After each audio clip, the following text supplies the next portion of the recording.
mga bossing, no? Kasi kailan lang ho may nahuli na naman na spy.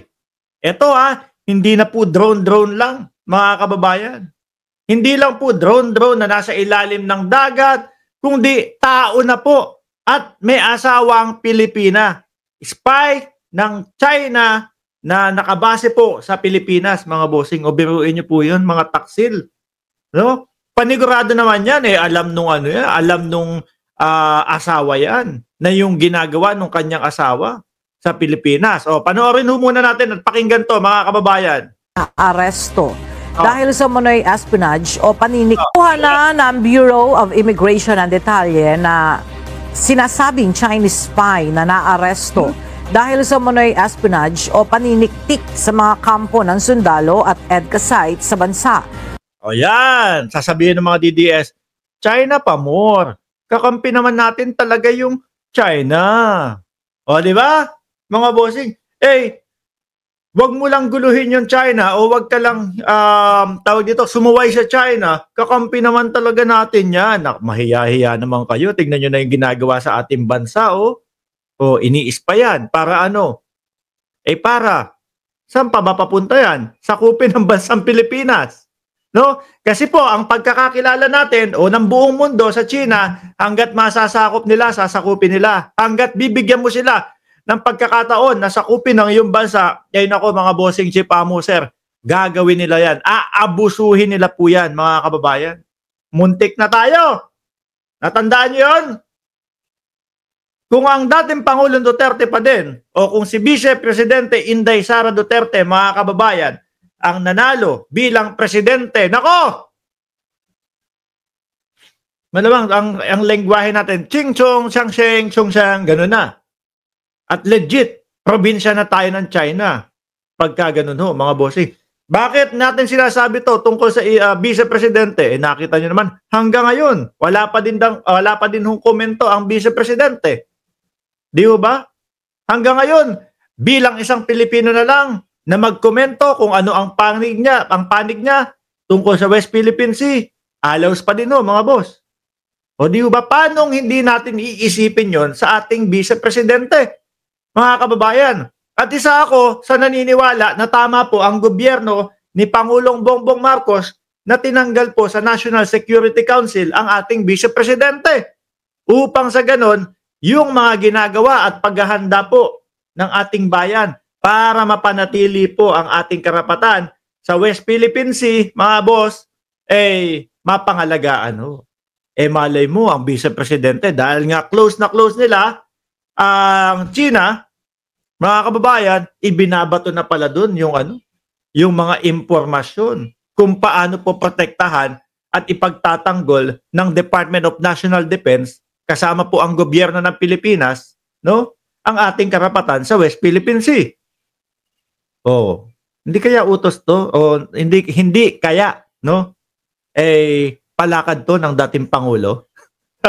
Nagtatanong lang naman po tayo. Sabi ni Ricky Rase, gising pa din here. 2:30 AM na, abang pa din ng vlog mo, Sir Mark. Sabi ni Ricky Rase, salamat po. Sabi ni Someday, yung mga GAGO na yan, kasabwat ng mga Pinoy, hindi nila alam. Ipapategi sila sa huli ng mga checkwang spies. Tuloy.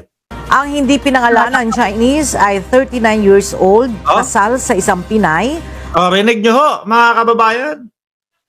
Ako kung sakali, mga bossing, kunyari, ang napangasawa ko in chekwa, no? Tapos spy pala yun. Kahit mahal ko yan. Kung ipagkakanulo ang bayan ko ipapatapon ko yan, no? Pero etong mga to, kayo ho, naniniwala kayo na alam nung asawa niya yung kanyang ginagawa? Tay Tiga, shoutout po sa inyo at Irene Monte. Ako naniniwala po ako na alam ng asawa na yan kung ano pinaggagawa. Dapat kasama yun. Imbestigahan din po, mga kababayan.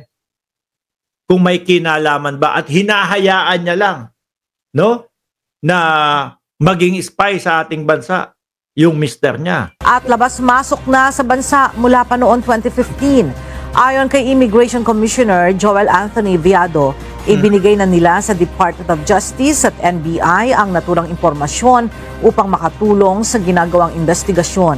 Yan ang maganda dyan. Pero mga bossing, ano kaya ang gagawin ng NBI at Department of Justice kapag ka napatunayan talaga na ito ay spy na ng China na itinalaga po sa Pilipinas? Ano kaya ang gagawin? Pakinggan natin. Tiniyak ng opisyal na matutukoy pa nila ang iba pang mga dayuhan na nasa bansa at posibleng tumutulong sa sinasabing espiya ng China.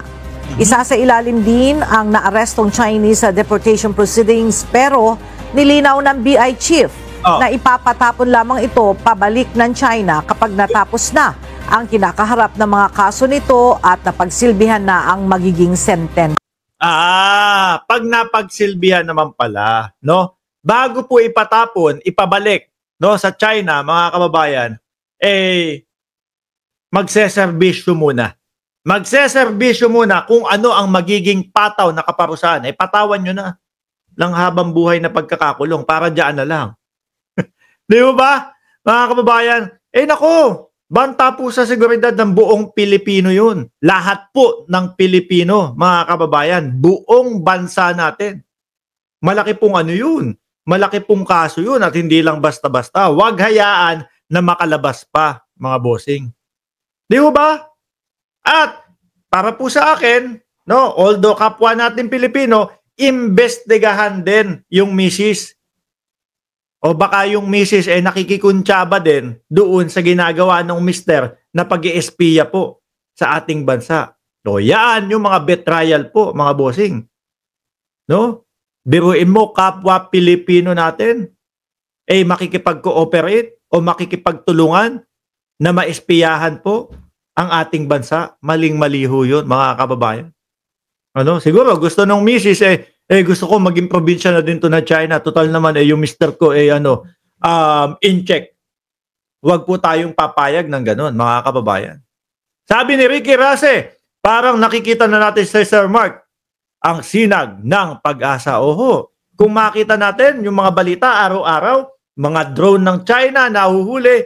Nung panahon ni dating Pangulong Duterte, may nabalitaan ba tayong mga ganyan? Parang wala na naman. Just Vincent, nice buwaya shirt. Mark, salamat po. No? Wala tayong mga nabalitaan ganun, di ba, Ma'am Lori Mamawag? Pag binalik sa China yung mga yan, uulitin nila at babalik ulit. Correct. Ito ho, nakikita na natin, mga kababayan, kung ano po ang ginagawa ng ating gobyerno na talagang seryoso ang ating gobyerno para po mapangalagaan ang ating karapatan, para po wag tayong masakop ng ibang bansa po. Pero nakakalungkot isipin, meron pong mga DDS, mga kababayan, na parang okay lang ho sa kanila maging probinsya tayo ng China. O tapos sasabihin nyo, makabayan kami. Ina nyo. Asa ng makabayan dun? Kulang na lang gusto nyo, itarak na yung flag ng China sa Pilipinas o dyan sa West Philippine Sea di ba? Sabi ni Tre, meron sir, nagdock pa ng Davao Port at naglanding pa sa airport nila. Traidor talaga sa bayan.